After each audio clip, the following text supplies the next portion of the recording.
Good evening, everyone. Thank you so much for joining us this evening in Timmins. My name is Qasim Sadiq. I am the project co-lead for the Northern Road Link on behalf of Martin Falls First Nation. As you know, the Northern Road Link is a project proposed by two proponents, Martin Falls First Nation as well as Webequie First Nation. And as a part of the ongoing engagement and consultation process on the project, we're hosting open houses primarily in Thunder Bay, Timmins, and any communities that invite us to have an open house in their community as well. It's one of the first times we've come to Timmins on the project. Really looking forward to getting the engagement, input, feedback into the project. We'll talk about where we are in the process and what are some next steps on the Northern Road Link as it goes through the environmental assessment and federal impact assessment process. As the presentation's done, if you can hold on to your questions till the end, that'll be great. But if you have any clarifying questions you want to pose them as we go, Don, is that okay if we do Q&A based on that? Yeah, that works. Otherwise, we will be around to answer any questions that you might have at the end of the presentation as well. So with that, I'm going to pass it on to my colleague, Don Parkinson, who will walk us through the initial part of the presentation, and then on to Michelle, who will do the other half of the presentation as well. And then I'll be back at the end to answer any questions if we have any. Don, over to you.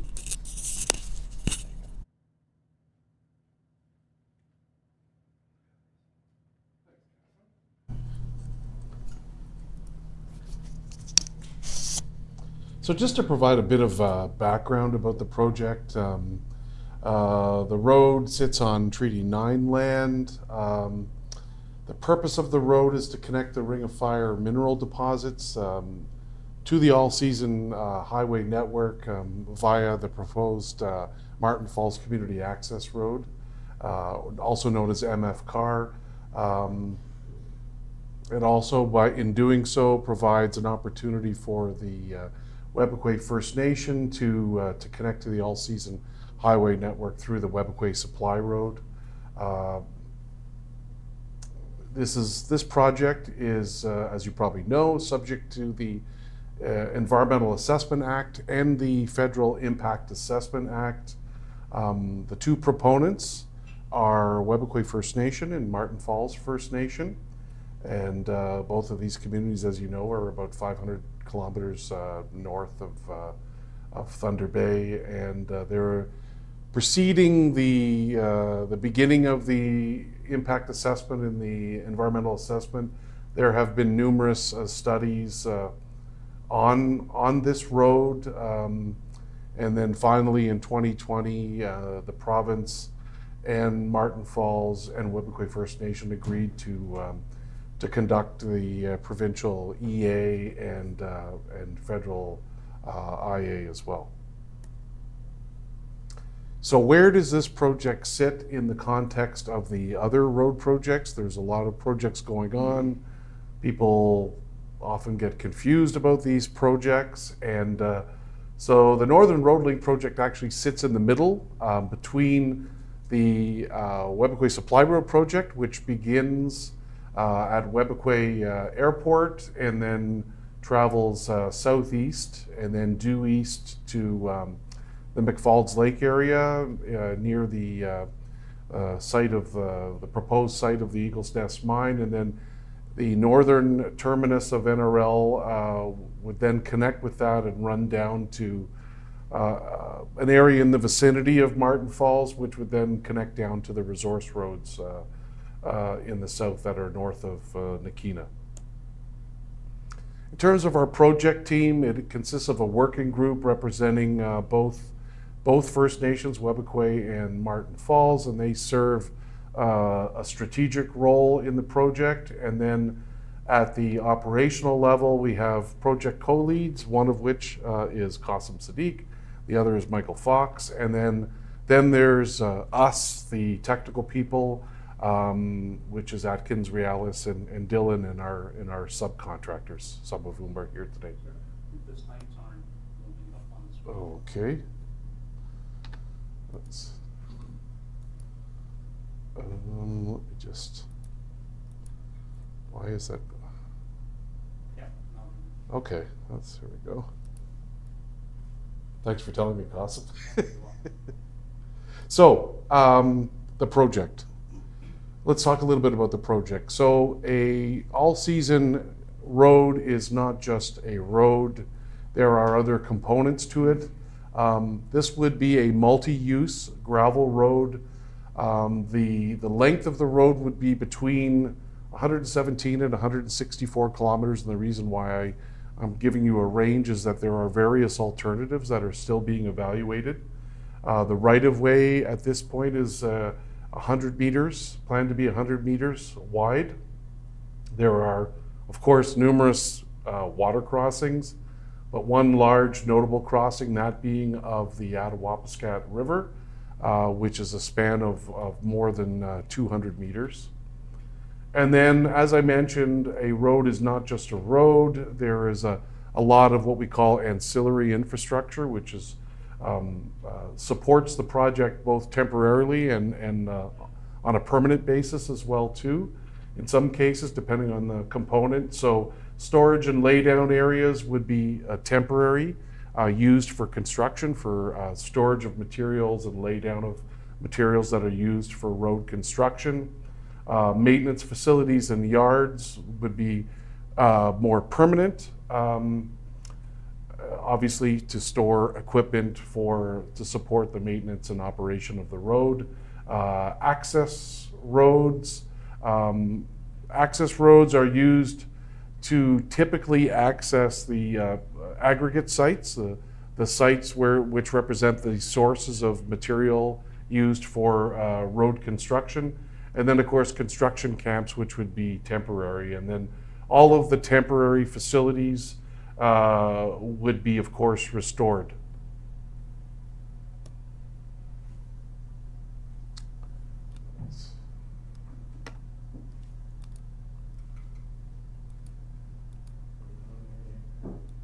All right. There we go. So we have, let's make sure, a couple of, oh, there we go. So one of the issues is construction of the road through peatlands, and this is an issue with the Webequie Supply Road project. I believe so with the Martin Falls project as well too, because there are the James Bay lowlands sit within these project areas. This is a challenge, an obvious challenge. From a technical point of view, this isn't the first time these have been built. In roads like this have been built in these kinds of areas. If this is not done properly with proper design, there are potential negative effects. And but there are some good examples of such as the Eastside Lake Winnipeg Road in Manitoba, where they have some proven results of their design that runs through very similar terrain. So the kinds of construction measures to address building a road in these areas could include, well, obviously would include leaving the peat in situ and placing the road over the peat, using, it says geotextiles here to prevent loss of materials, but also geogrid to provide, to add more structure to the road so that the road behaves more uniformly in terms of when it's loaded. So it spreads the weight of the vehicles that are on it over a larger area so that the road will stand up longer. And then another technique is the use of blast rock to form underneath the road to allow water to flow through as well too. But there's other techniques as well, as including increasing the number of culverts to allow more water flow, to make sure that there isn't a backup of flow on one side of the road. We have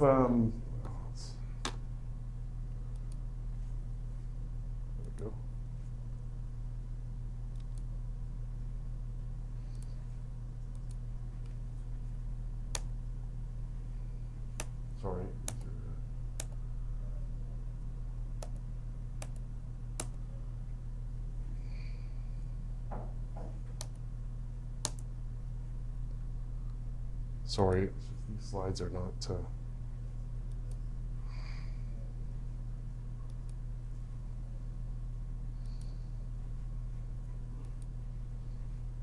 Just give me 1 second here. Okay, there we go. All right, sorry about that. We're trying to get these two in sync here. I mentioned alternative corridors before. So I gave a range of the length of the road. And the reason for that is the actual route of the road has not yet been finalized. There are different road segments that are alternatives.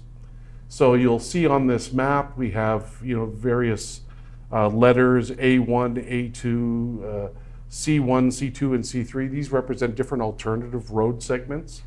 So there are still decisions to be made in terms of the actual route of the road.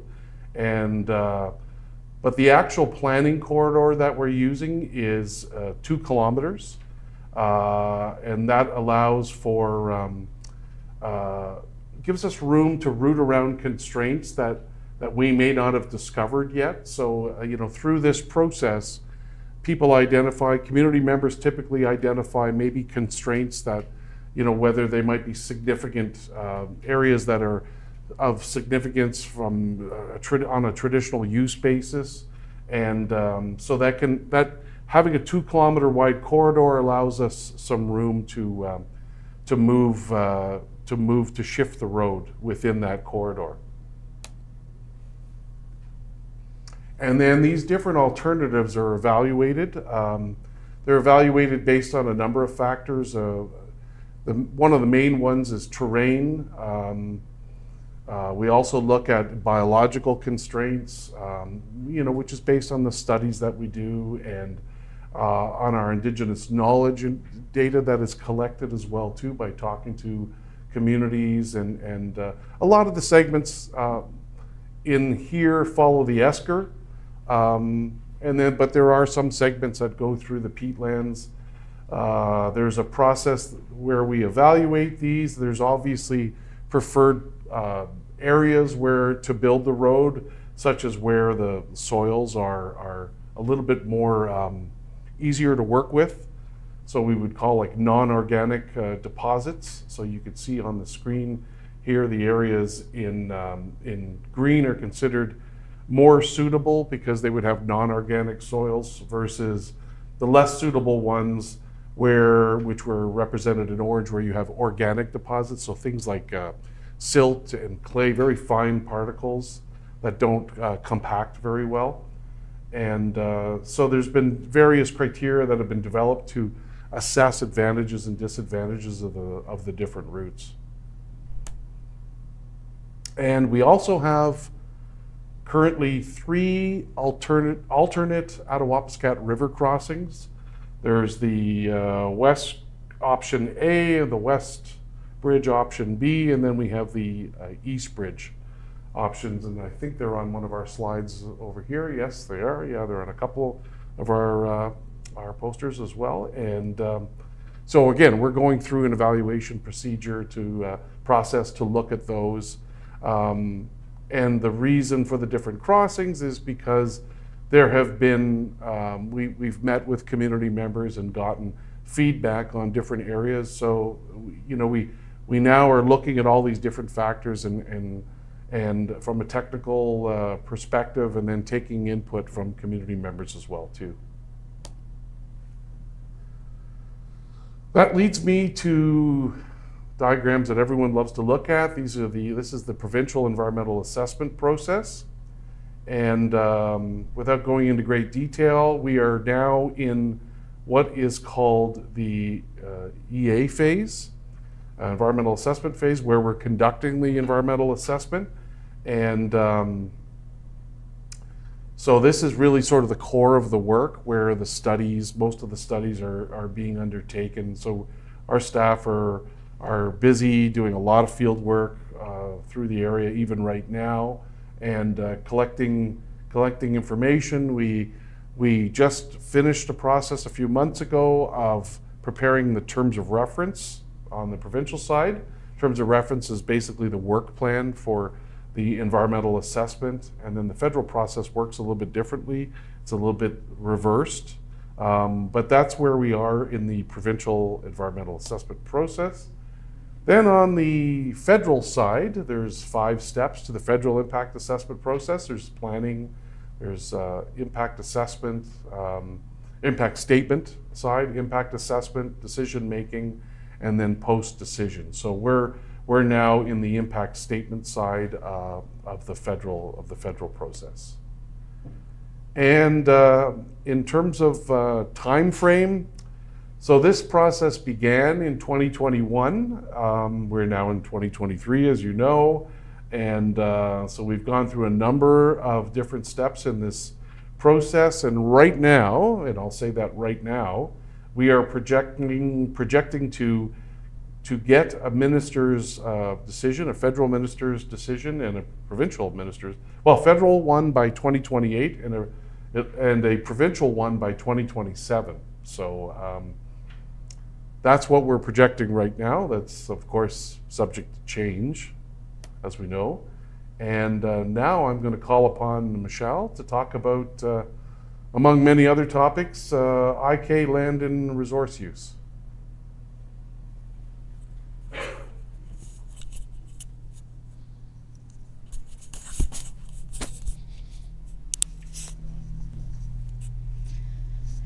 Thanks.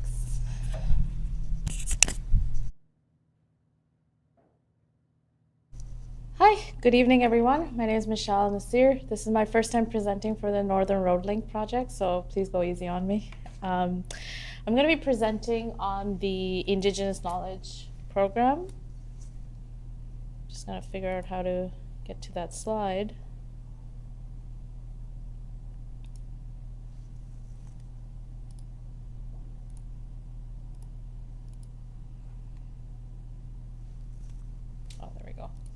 Thanks.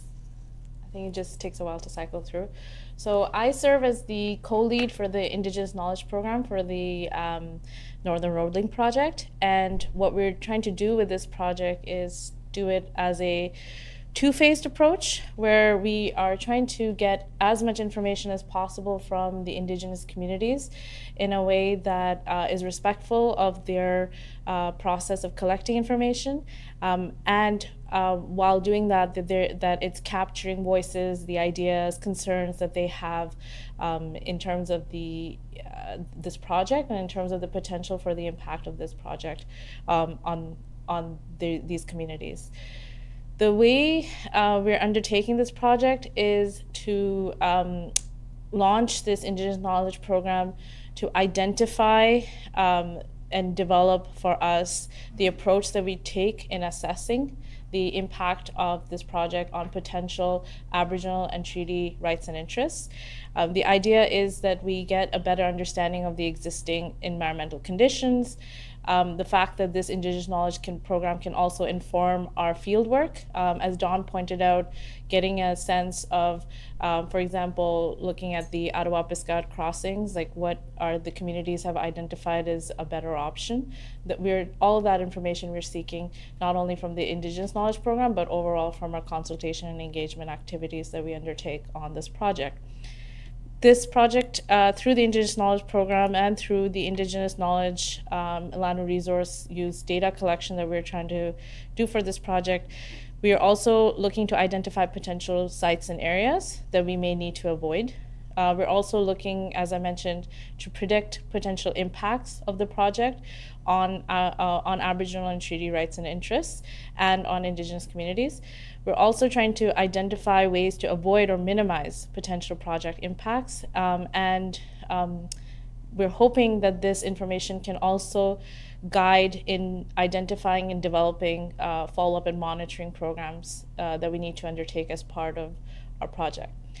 And finally, as I mentioned, as this informs the assessment of the Aboriginal and treaty rights and interests aspect, we're hoping that through getting this information and incorporating it into the application process, with the support and the collaboration of Indigenous communities, get through the process successfully in terms of the environmental assessment. So overall, we have about 6 different disciplines that are put together based on how the valued components are considered. Our valued components are essentially components of the environment that have been identified as being sensitive to change and are of concern, and because of their cultural and traditional values and what we think will likely interact with the project and project-related activities. So overall, as I mentioned already, we have the Aboriginal and Treaty Rights and Interests. Under that, we have about 2 valued components identified. Those are Indigenous use of land and resources, which we showcased in the earlier slide, and as well the cultural continuity and well-being, which is the idea of the sense of place that's associated with activities that happen in and around the traditional areas that communities use. It also includes looking at certain intangible aspects of culture, which include, the transfer of knowledge, how communities hunt, fish, and trap, and how that knowledge is transferred on to the future generations. We have the biological component, which is the biological environment, and that component, the biological environment, would look at fish and fish habitat, wildlife and wildlife habitat, birds and bird habitat, plant and vegetation communities, and species at risk. And I think Don already covered certain aspects of it in terms of peatlands, and those all are part of our biological environment. Under physical environment, we look at air quality, we look at greenhouse gas emissions, we look at noise, groundwater, surface water, geology, terrain, and soils, as well as the visual environment. All around here, we have boards set up that highlight the specific valid components under all of these, and you can, if you go around and take a look, and we'll be around to answer questions about them as well. Finally, for under human health, we have human health, and then under socioeconomic environment, my apologies, we have the regional and local economy, community services infrastructure, land use and recreation, and community safety. And then finally, under the cultural heritage resources aspect of the valued components, we have archaeological resources and built heritage resources and cultural heritage landscapes. For the Aboriginal and Treaty Rights and Interests program, as I mentioned earlier, we're taking a 2-phased approach, and we're trying to be as holistic as possible.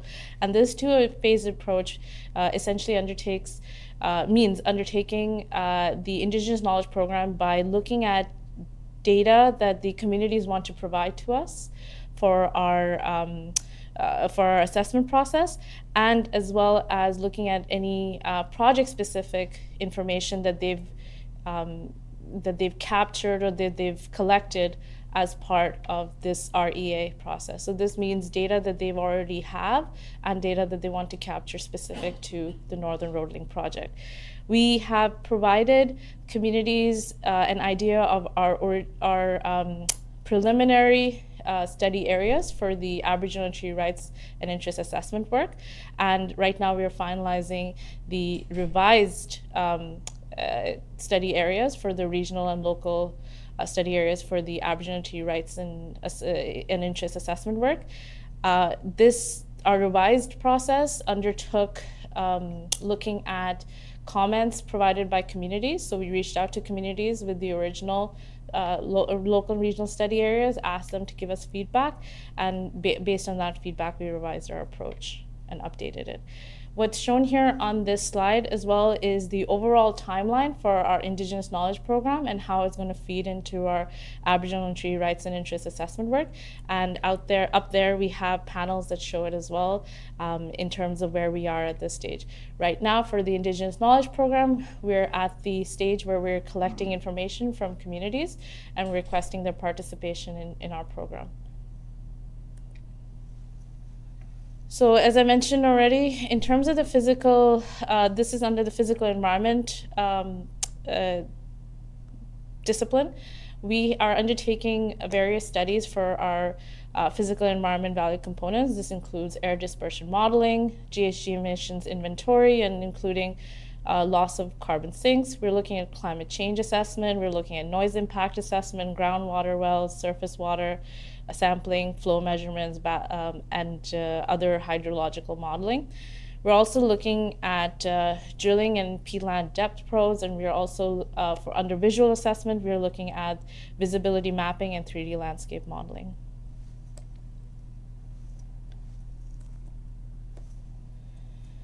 Specific to the biological environment and value components under the biological environment for wildlife and wildlife habitat specifically, I wanted to highlight the caribou collaring program. I can't speak to it directly because I'm not the one who's part of this program, but I can speak to the overall approach that's being taken for that programming. And currently, as has been noted on the slide, and as I'm aware, that there were 14 female caribou captured and collared. Several provincial permits are required for this program, and when we undertake this program, we have an experienced capture team that uses as minimal invasive means as possible to undertake this work.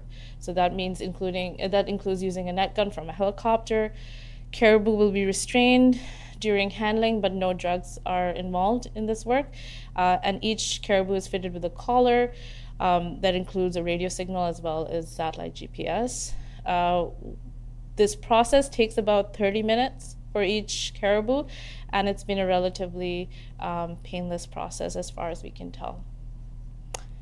So, and as mentioned, all collars are collected after they fall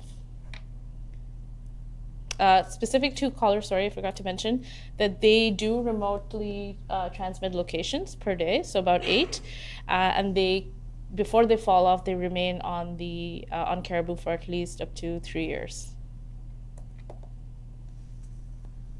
Okay, so in terms of socioeconomic environmental studies, we are undertaking data collection, so that includes information on, as I mentioned, on the regional and local economy, community services, infrastructure, land use and recreation, and community safety.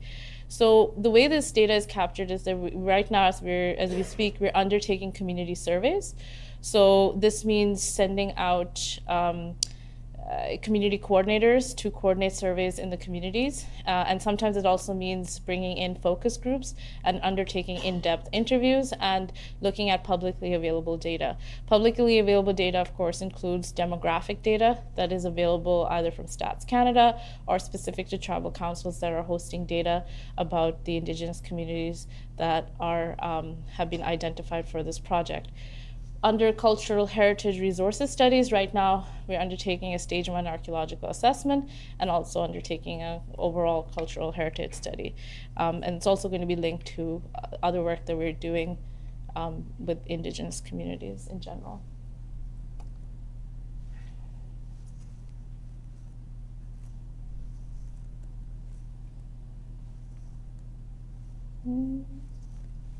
Sorry, I'm just trying to figure out why it's not cycling through. Oh, there we go. So for human health studies, we do primary data collection to solicit information on activity patterns and specifically looking at country food consumption and harvesting patterns. This ties into our work, as I mentioned, on the overall assessment of effects on Aboriginal treaty rights and interests, but specifically we're looking at human health in terms of what it means and what that will mean in relation to our project. So the reviews, so then after we undertake this primary data collection work, then we do a review of the results of these studies, and we look at air quality, we look at noise, we look at surface water, and also at groundwater and what that means in terms of human health. We haven't needed to just yet, but if needed, we could potentially also be looking at country food tissue sampling. This is, again, ties into the work we're doing with communities, so it includes Indigenous knowledge and Indigenous participation in our process and in our program. So where that's been identified, that's something that we could look at as well.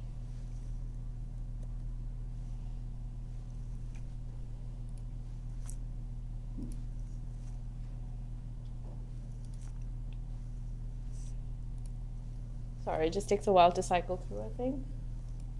Let's see if I can.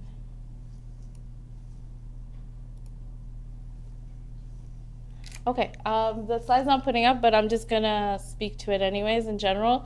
So in our environmental assessment report and our impact statement, as Don put forward, that's what we're working towards. The environmental assessment report is part of the provincial environmental assessment program, an application process, and the impact statement is through the federal impact assessment process. It includes a list of commitments that we are making during the environmental assessment impact assessment process and how they will be met. These commitments may relate to project construction, operations and maintenance, mitigation measures, and consultation engagement work, as well as compliance during monitoring phases.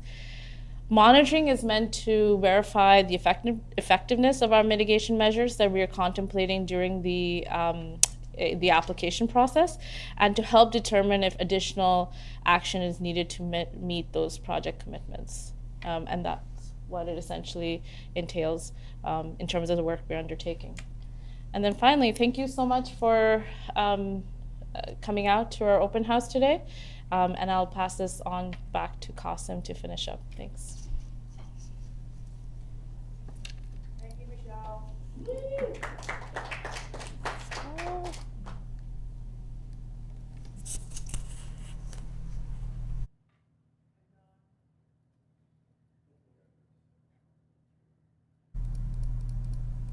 It's just being problematic.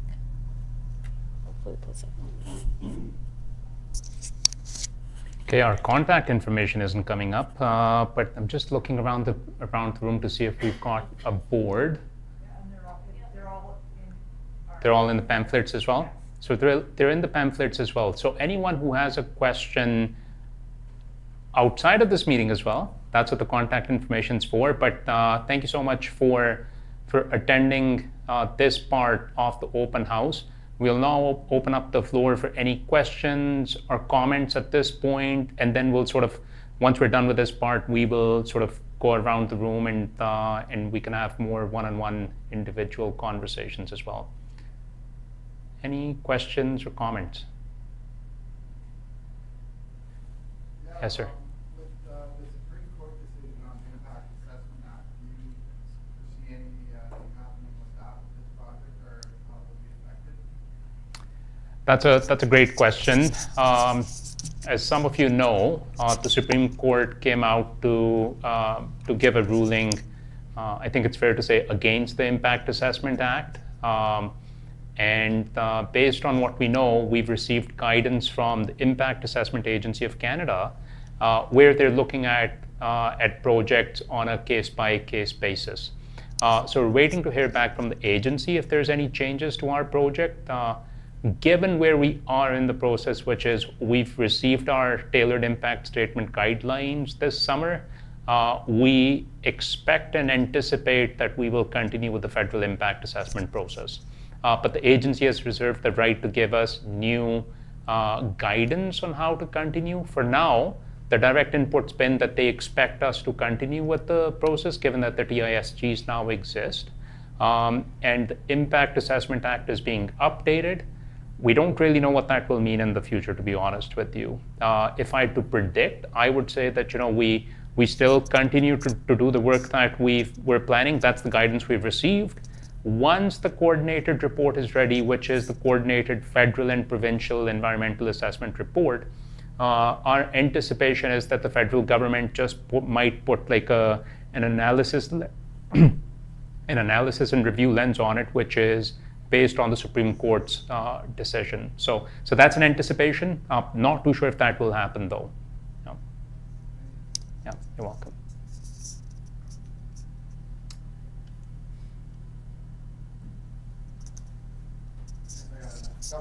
Yeah, please go for it. Yeah. Regarding the regional assessment that's kind of going on in the territory right now, are you guys paying attention to that or looking to that for information on these road projects? We absolutely are interested to receive the results of the regional assessment. I think that's one of the things that were talked about while the regional assessment was being sort of structured.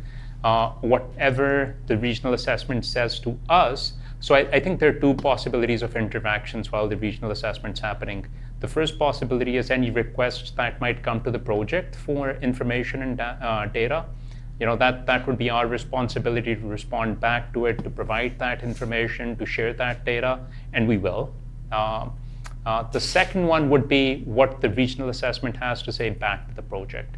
So once that is complete, whenever that is the case, what we received back from the regional assessment, we'll consider it at that point. We'll incorporate it into the process, completely dependent on what the regional assessment has to say. Not in a position to predict what it might, but those are the two interactions we expect, which is from us to the regional assessment in terms of any data requests that come, and then any outcomes of the assessment that might be applicable on the project. I know with the road link here, it looks like there's 3 separate projects. This one here is a northern road link. Will the northern road link go through if some of the other road or other components don't go through, like say your southern portions, say if those roads don't get accepted, will this northern road link still proceed? That's a great question. So the question is, will the northern road link still proceed if the southern portion isn't proceeding? And I think the fair thing to say at this point would be to say that if there's any challenges and issues with the southern portion and it's not proceeding, it's very inconceivable to imagine that the same issues and challenges won't exist with this project. So I think it's reasonable to assume that if that is facing challenges and issue from any perspective, we expect to face similar challenges and issues, and just based on that, it's very unlikely. Secondly, it connects into the southern portion, which is the Martin Falls Community Access Road. If we don't have anything to connect to, then there's no rationale for the project anymore, right? So I think that becomes another scenario in which if there's nothing to connect to, then you're not building a stranded asset at the end of the day. Just one more question about the river crossing. You guys are talking about that at Wapiskat River. Who did you engage with that? Just like Martin Falls and Webequay, or did you go downriver to communities for input, or kind of in the whole region? That's a great question. Yeah. So initially, when we started the very initial conception of the project, we put 2 alternatives on the table back in the day. So when we put those together, they were based on historical studies and data collected over the years. A lot of that was driven by engineering, that from an engineering perspective, this might be the best place to put a water crossing over that Wapiskat. So we concurred that was a reasonable place to start with, and the next steps would be to sort of put another sort of a detailed lens on it and investigate how do we proceed with that. So that's how the crossing analysis began. When we started that, we took it first to Martin Falls and to Webequay. And the communities jointly had feedback on the alternatives available. And this was a stage when this was also available to all other communities. We started doing that outreach for general sort of feedback. Interestingly, we got very direct and particular feedback from the proponent communities on the crossing based on their own Indigenous knowledge and values. And one of the crossings had certain concerns, and just completely coincidentally, our field work had already started at that time. So the field staff, which was out there, sent the same feedback back saying that, yeah, what you heard from the communities, we just saw it on the ground, and it's pretty phenomenal to see, but it's there. So both of the things happened simultaneously. So it became very clear that that is not an option for us. So, do we want to chat with other communities? Absolutely we do. But when the proponent says, this is a no-go option for the project, so we just had to take that option off of the table, and then we had to come up with other alternatives just for the provincial process. For the federal process, not so much. For the provincial process, we needed to come up with alternatives. Then we sat with the land use planning teams over there to look at crossings which would satisfy their requirements. And that's how new crossings came up. So that's sort of a bit of a proponent rule as well, that you've got to come up with an idea of a project.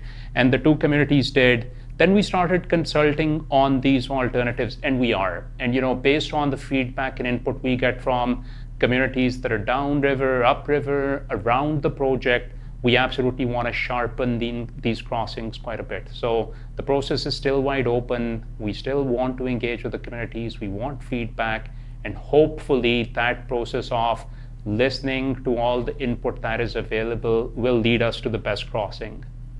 Yeah. Just in regards to the Attawapaskat, I think that it's sturgeon-bearing river too. Has there been studies specifically on the sturgeon, because that's endangered in Ontario? Great question. Absolutely. I think that's the case on the crossings in the region. So Attawapaskat absolutely is one of the rivers where we've identified that sturgeon will be a concern for the crossing.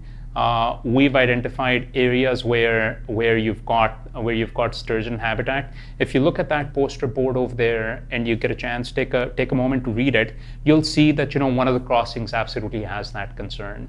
And some of the studies will speak to that, will speak to identification of areas where you've got those concerns, particularly when it comes to some of those SAR species and species which are of high interest and value to the local communities as well. That's also very important. We know sturgeon happens to be one, which is both a SAR species and a species of high interest to the local communities. So we're identifying it, we'll continue to study it, we'll continue to consult and engage on it. That became one of the reasons why we moved one of the alternatives to begin with. What if the alternative continues to have that concern? It's still a little bit away from the spawning site, but it's still a concern given the proximity. And that is exactly the type of input and feedback we're hoping for, but that would be coupled with the baseline scientific studies. Is there any info like on the bridges? Like, is it like a one-lane bridge? Is it going to be two-vehicle? Are there any like new technology like catch basins? Say if there was a car accident on the bridge, fuel spilling into the river, or like any info on the actual bridge infrastructure? That's a great question. So we're not at the stage where we can sort of share bridge designs and talk about what exactly will be the nature of the bridge.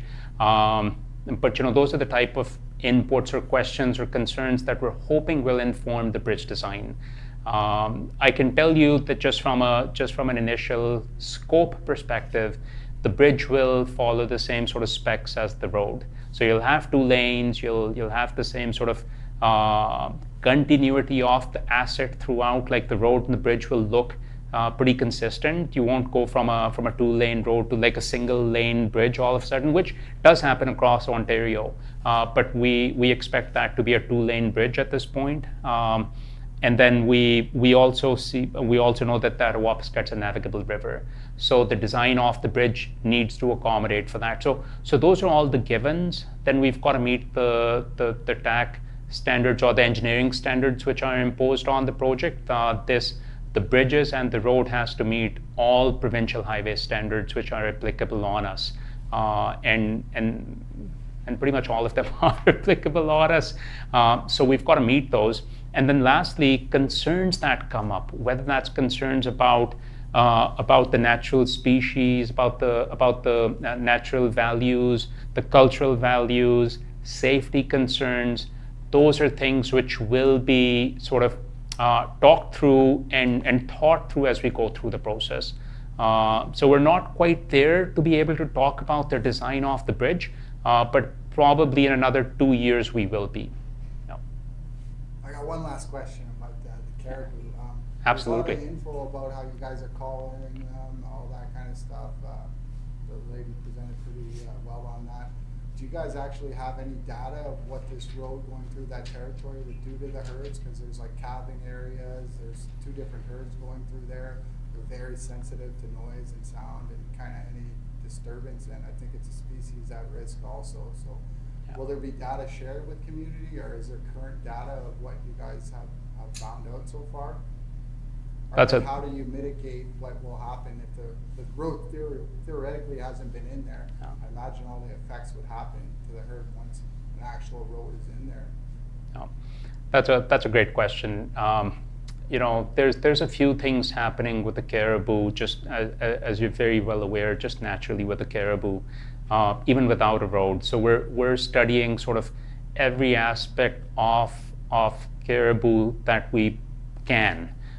So the idea of collaring is to sort of monitor their movements overall, their general health. We're taking samples of the animal while we collar them. If there's a mortality while the animal's collared, we go back for a mortality investigation as well.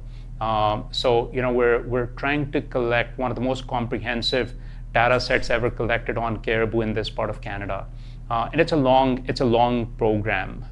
So all of that information and data is being shared back with the ministry, and since this is a SAR species, we're just talking about the species at risk, the SAR Act is applicable, which means I can't give the data out.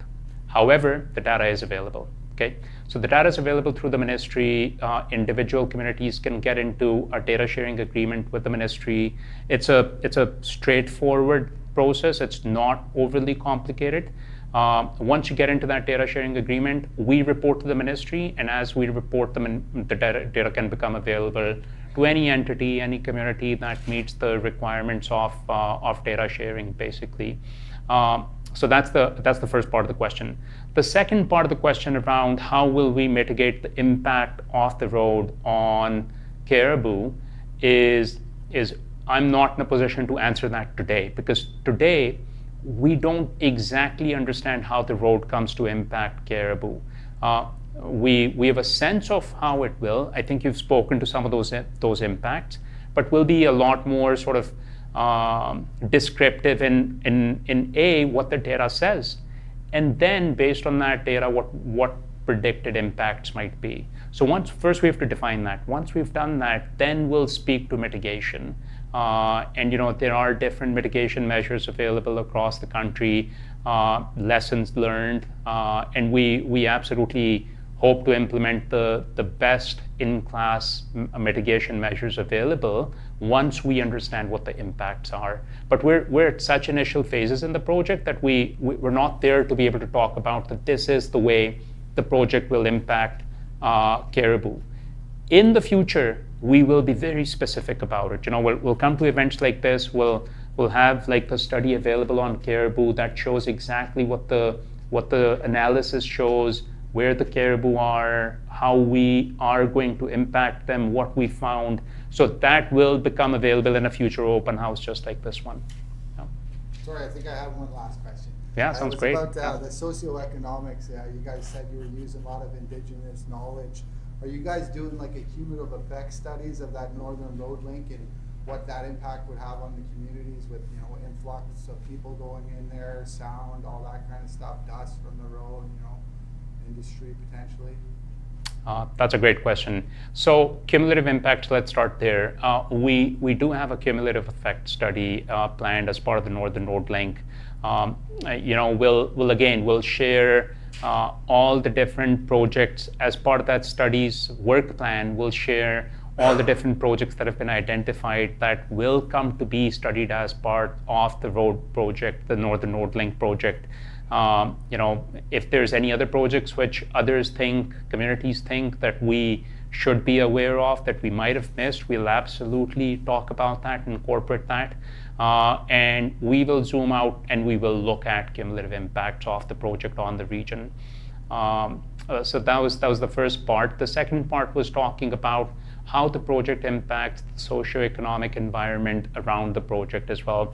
And we really sort of zoom in on, what will be the economic impact of the project? What will be the social impact of the project?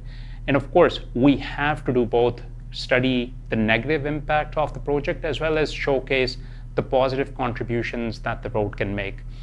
Then specifically, when you think about things like noise, there is a noise study which is a part of the project as well. And as part of that, we've collected data between sort of the southern end of the project and the northern end of the project on trying to understand what the general noise environment is like. As you can appreciate, the single biggest source of noise in the region is the diesel generating stations at the community level. So whichever community you might be at on the southern end, it's Martin Falls, in the northern end, it's Webequay. If there's a generating source at the Ring of Fire, Those are currently the only sources of noise. So we are modeling that, and we're also modeling what type of noise might be generated in the future. So the study gets really, really detailed and minute on some of these things, and you'll see all of those results as they become available. What's your caribou collar? Is there a noise feature on that? Can you track noise on the caribou collars? I don't believe we track noise as part of the caribou collaring program. No. That'd be a good component to put on those collars. Probably easy technology too. Yeah, we can look into that. So the collars right now, they're pretty state of the art, which is like the best available collars available in the market. They track a number of different indicators, but they are limited. One of the features, of course, is making the collar small enough from a footprint perspective that once the animal is collared, the animal isn't bothered by it. It's not a significant weight to carry, but we'll take that feedback and we'll share it. We'll see if there's anything like that in the market, but we'll also share it with probably the manufacturers to say, hey, noise might be something to consider. Thank you. Thank you. Yeah. Yes, sir. As part of the environmental assessment, are you looking at the impact of having such a mixed-use road? Because you're going to have haulage trucks, mine trucks, you're going to have private vehicles, you're going to have ATVs, snowmobiles, everybody, recreational vehicles using the same road. And early on, like a number of years ago, they had talked about a road with a dedicated rail line beside it for the industrial use, which seems to have disappeared off the table. So I'm just curious, is that part of your study, looking how to manage industrial haul road really with local traffic? That's a great question.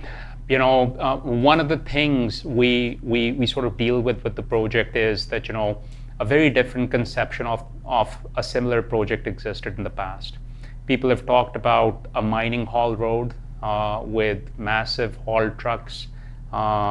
I've been at some of those public meetings and they were massive haul trucks, like tires bigger than I am, taller than I am. And then there's a conception of a rail line as well.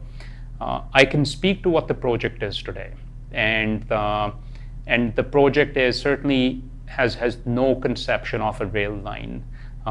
There's no plan to consider it as part of this project. Some individual independent entity wants to do that, they can certainly do that, but that will not be a part of this project.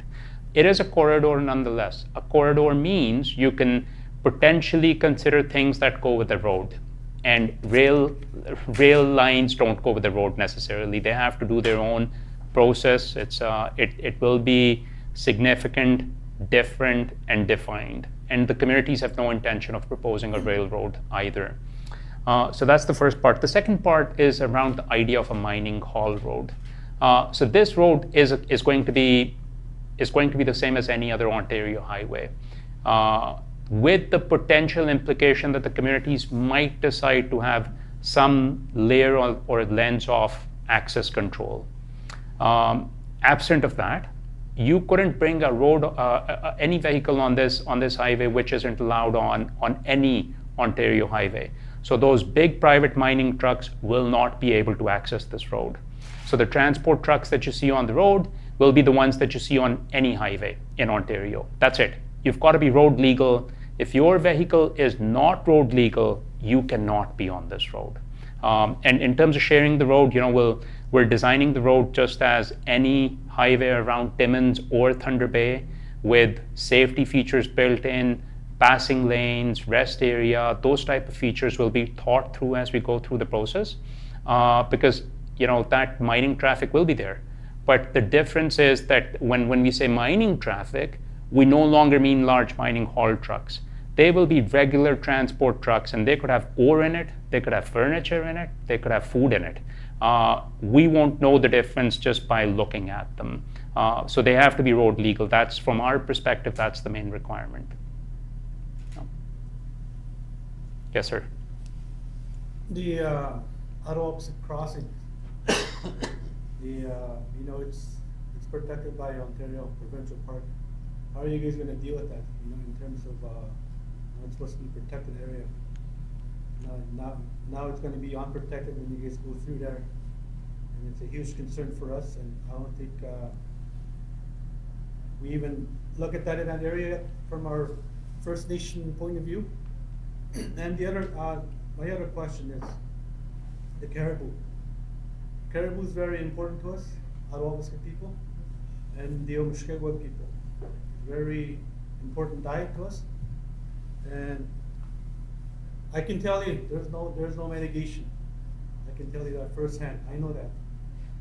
When the beers came to us, Arawaska, they talked to our elders, our community members. And when provincial was part of that, they said, don't worry about the caribou. We'll look after it. It's not gonna go anywhere. That's what they said to the elders. You know what happened?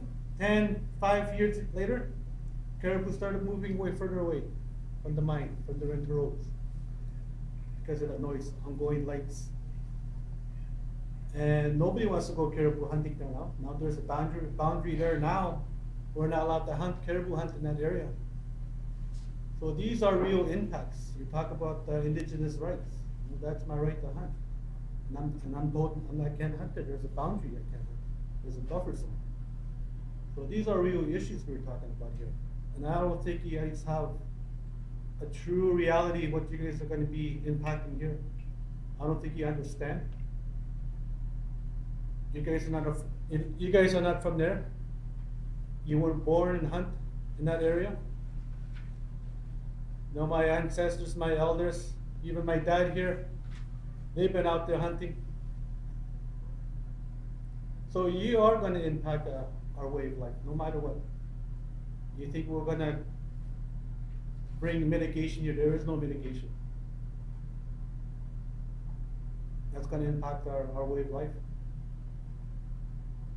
And the reason why I say caribou, if you look at Quebec Crees, when they opened up their road, and they agreed to that, flooding their territory, you know, they're having issues with their caribou too. You know, they're reacting now in terms of how to protect the caribou, how to conserve, how to protect the caribou. And I think the way you guys are calling the caribou is not humane. That's something our elders, I've been told before, they don't like that. They don't support that, calling them caribous. Because I know, I've seen the process, and I know there's a timer on those collars. They discharge. There's a little explosive or discharge on their neck. And you call that humane? Some survive, some don't. I've seen it. I went out there with the bears to witness that when they used to collar caribou on a helicopter. We went up all the way down the Obanaga River just to go grab a collar that came off on the caribou. And we didn't find the caribou. The only thing we found is bones. So there was only two things that happened. Either it got killed by the discharge or by wolves. So these are impacts that white people bring, or this resource industry. And so if you look at Quebec Crees, what they're going through, so we need to assess that in that area as well. We need to look at that, how that's going to impact caribou here. They are really sensitive. And that's something that we have to protect for everybody. Yeah. Thank you. Thank you for those comments. I do want to acknowledge that, you know, the development of the road will impact many different valued components, including the caribou. And what we're trying to understand is what that impact might be. The one thing I did want to add, though, is just to say that, you know, first of all, we are looking for this type of feedback to understand what are the concerns related to the caribou, and would love to have a follow-up conversation just to understand what that protected zone is from a hunting perspective, what the history of that is, how it came about, what the status might be, just so that we understand what's happening around that community that you've talked about. And then lastly, in terms of mortalities of the caribou while we're studying them, our program includes mortality investigations. I can't speak to other programs which might have been done in the past. In our case, we are going to investigate mortalities as well, which means when a caribou, for whatever reason, dies, whether that's predation, that is anything else, that's disease, that's natural lifespan, that might be something we might have caused. We will go back and we'll study that. We want to understand what is the cause of mortalities for caribou, what is impacting them. That's a part of trying to understand the animals that we're studying at this point. And then, really looking to understand what have been some historic concerns about it and ongoing concern vis-a-vis this road. But acknowledging completely that there will be impacts on caribou and other valued components. Our goal is to try and understand them, and if there's sensitive habitats, for example, avoiding them, like the sturgeon example over the Attawapiskat crossing. Now, going back to the Attawapiskat crossing, one of the questions was around the potential park being involved around the crossing.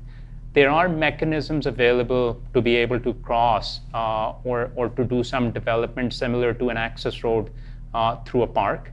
It requires some level of EA work, class EAs, that requirement will be satisfied as part of the environmental assessment process that we're undertaking. It will require additional work. That work is defined in our tour, and we plan on undertaking that work as well.